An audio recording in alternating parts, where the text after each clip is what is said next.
Hai Sobat Kalbemed, berjumpa lagi di podcast edisi Radio Farmaka. Masih dengan topik PET scan yang sudah kita bahas di episode sebelumnya, ternyata Sobat Kalbemed masih banyak loh yang harus diketahui tentang PET scan. Nah, PET scan ini adalah salah satu teknologi medis paling canggih yang digunakan untuk mendeteksi berbagai penyakit, terutama kanker.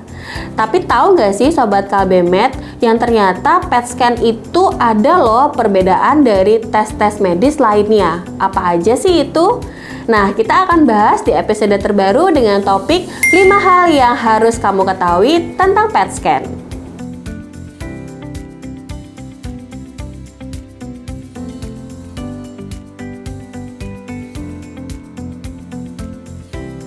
Selalu ada narasumber yang mau berbagi. Hadir di samping saya yaitu Dr. Eko Purnomo, spesialis kedokteran nuklir, teranostik molekuler, konsultan onkologi.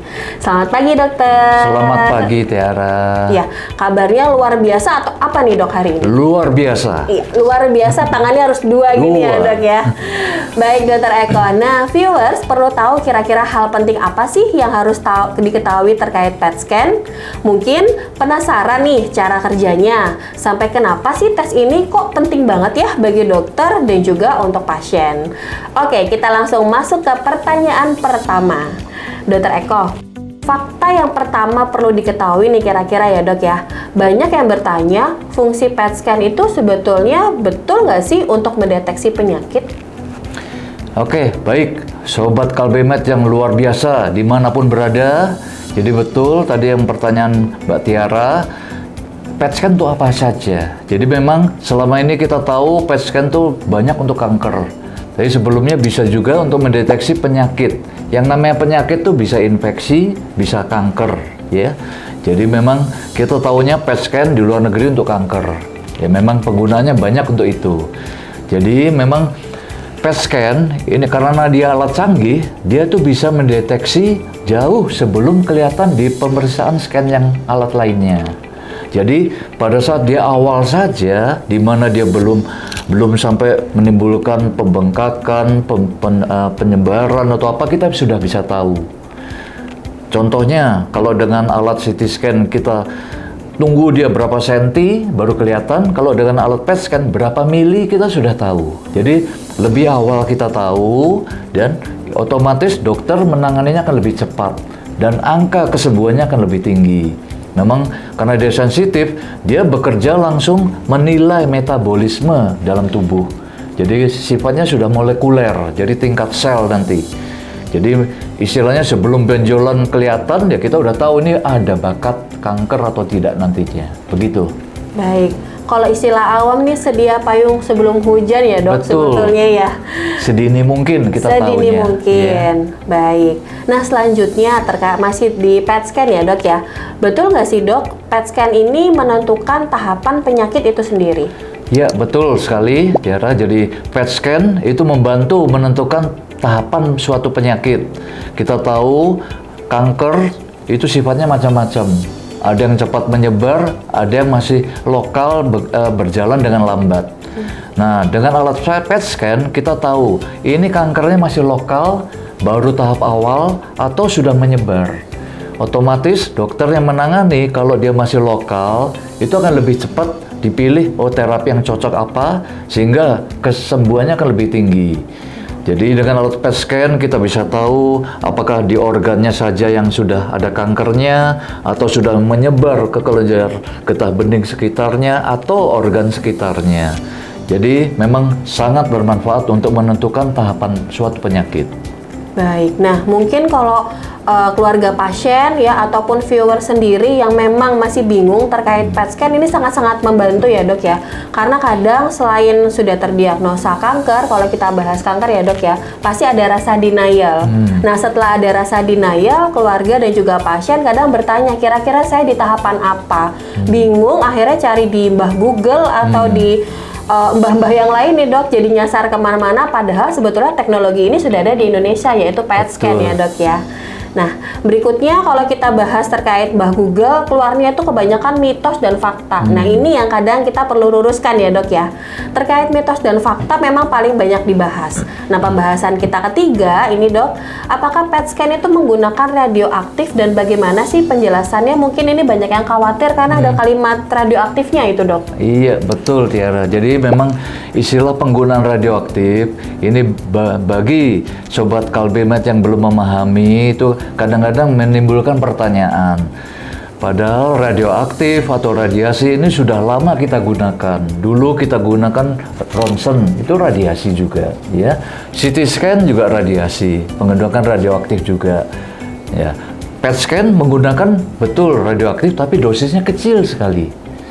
Dan pertama kecil, kedua sifatnya dia juga cepat hilang. Itu hanya 110 menit atau kurang dari 2 jam dia sudah akan hilang dari tubuh, ya. Makanya ini sangat aman, digunakan ribuan rumah sakit di luar negeri, ya, apalagi di negara tetangga ini udah sangat banyak PET scan, ya. Ini dengan PET scan karena dia sensitif, dia akan memberikan gambar yang sangat-sangat bagus.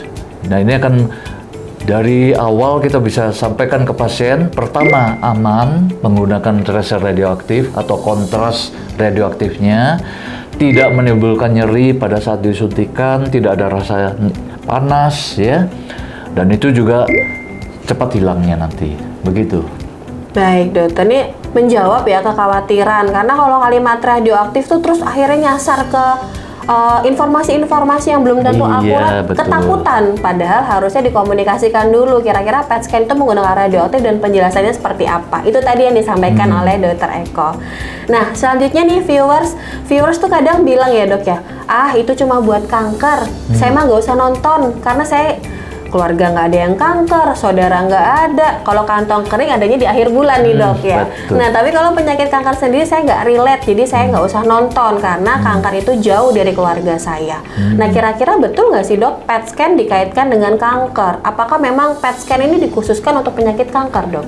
Baik, memang PET scan sendiri memang bisa untuk beberapa penyakit dan beberapa organ yang bisa kita periksa. Kalau kita yang ketahui sekarang memang banyaknya digunakan untuk kanker. Dan itu banyak di seluruh dunia, baik mau ke Singapura, Malaysia itu banyak pasien kanker kita nyari PET scan, ya. Tapi sebetulnya bukan hanya untuk kanker. Untuk di bagian saraf, neurologi atau otak itu bisa untuk memeriksa Alzheimer. Alzheimer itu penyakit pikun.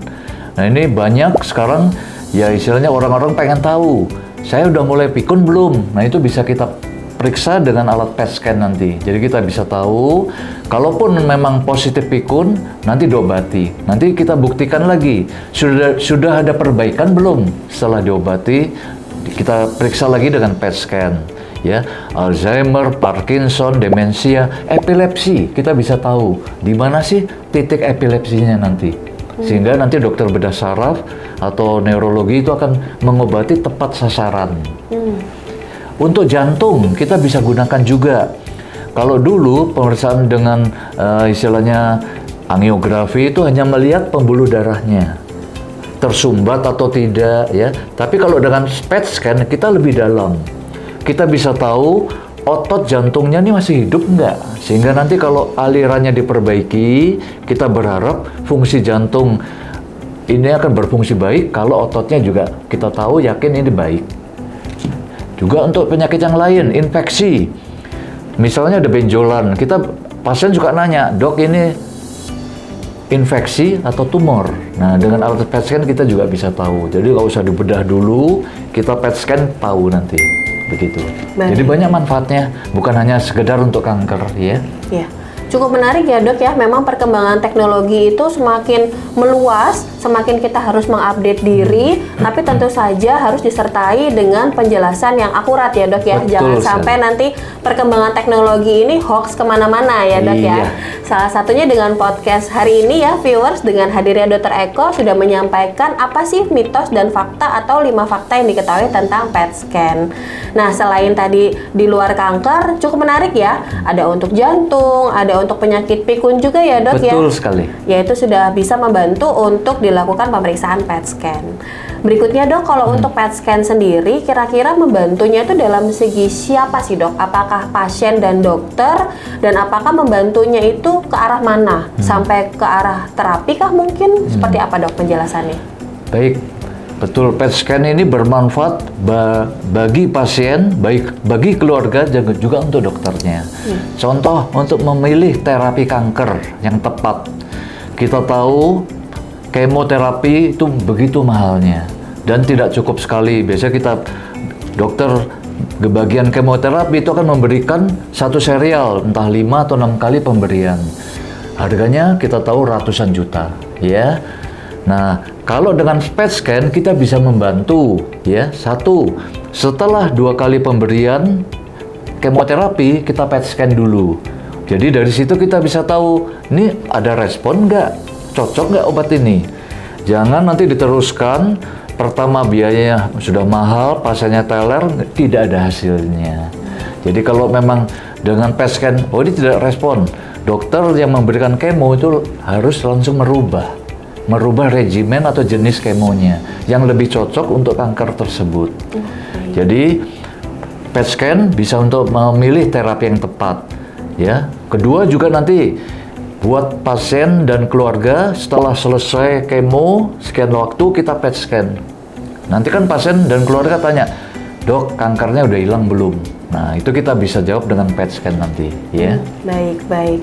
Ya, baik dokter. Nah, mungkin summary yang pertanyaan terakhir bahwa tujuan untuk terapi sebetulnya dokter ini memberikan pilihan terapi tidak untuk kondisi pasien saja, tapi untuk meningkatkan kualitas hidup pasien juga ya dok ya? Betul sekali. Karena selain terapinya tepat, ketika memang sudah tepat dan kita bicara terkait biaya mungkin ya dok, betul. biayanya sudah disesuaikan dengan terapi yang tepat sehingga kualitas hidup pasien ini meningkat. Kenapa kualitas hidup pasien kita highlight? Karena secara kesehatan pasien mungkin kita bandingkan dengan finansial, oh ternyata sudah tepat sehingga finansialnya terjaga karena pengobatannya sudah tepat, sehingga pasien ini nggak perlu mikir kemana-mana ya dok, fokus Betul di pengobatannya saja. Ternyata PET scan tidak hanya untuk mendeteksi hal-hal yang diperlukan oleh pasien dan juga keluarga, impact-nya juga ada ya dok ya di luar hal di terapi dok ya. Betul. Jadi boleh menambahkan, jadi contoh ada satu pasien kanker, ya setelah diobati, ya, tapi tidak dengan PET scan evaluasinya. Nah itu benjolannya masih ada, di kemo lagi, di radiasi lagi. Nah itu kan berarti perlu biaya, perlu waktu, dan perlu pasti ada dampak negatif ke pasiennya, ya, efek kemonya, efek radiasinya. Nah tapi kalau dengan PET scan kita bisa menjawab, oh ini kankernya sudah mati, tidak perlu radiasi lagi, tidak perlu kemoterapi lagi. Jadi kita bisa bantu pasien dan keluarganya, cukup tidak perlu tindakan apa-apa lagi, begitu. Jadi tadinya yang sudah seger, selesai diobati karena ada benjolan, dihajar lagi pakai radiasi, pakai kemo lagi. Nah, padahal tidak perlu sebetulnya. Baik. Jadi satu sisi menghemat, kedua juga mengurangi efek negatif kepada pasien akibat tindakan terapinya. Buat keluarga juga mengurangi biaya, kan gitu, penting itu. Betul, setuju banget nih dok. Jadi viewers juga perlu diketahui bahwa pemeriksaan PET scan itu nggak usah jauh-jauh ke luar negeri. Di Indonesia sudah banyak ya dok ya yang memberikan layanan PET scan. Ya, memang sekarang dengan program pemerintah hampir setiap rumah sakit pemerintah akan ada, ya. Terus ditambah rumah sakit swasta itu juga makin berkembang. Jadi sobat Kalbemet, keluarganya atau sobat sendiri yang membutuhkan PET scan tidak harus ke negara tetangga. Di dalam aja udah lengkap sekarang. Baik viewers, kalau seperti itu mungkin saya izin untuk memberikan summary ya untuk episode kali ini. Sobat Kalbemet, PET scan adalah alat yang baik untuk mendeteksi dan mendiagnosis berbagai penyakit. Bukan hanya kanker, tetapi juga masalah jantung dan otak. Nah, itu tadi 5 hal yang sudah diketahui tentang PET scan yang disampaikan oleh Dr. Eko. Mulai dari bagaimana cara kerjanya, hingga betapa pentingnya untuk mendeteksi penyakit sejak dini, terutama kanker.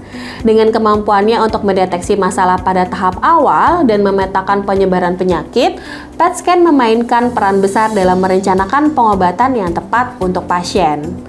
Nah, Sobat Kalbemet, Selesai sudah episode terbaru kali ini. Jangan lupa like dan share ya. Dan terima kasih sekali lagi atas kehadiran Dr. Eko di episode kali ini. Podcast kali ini kolaborasi antara Kalbemed dan juga One Onco. Untuk mengetahui informasi mengenai kanker lainnya, viewers juga bisa memfollow akun Instagram kami di @one.onco. Sampai jumpa di episode berikutnya dan salam sehat. Salam sehat, tetap semangat.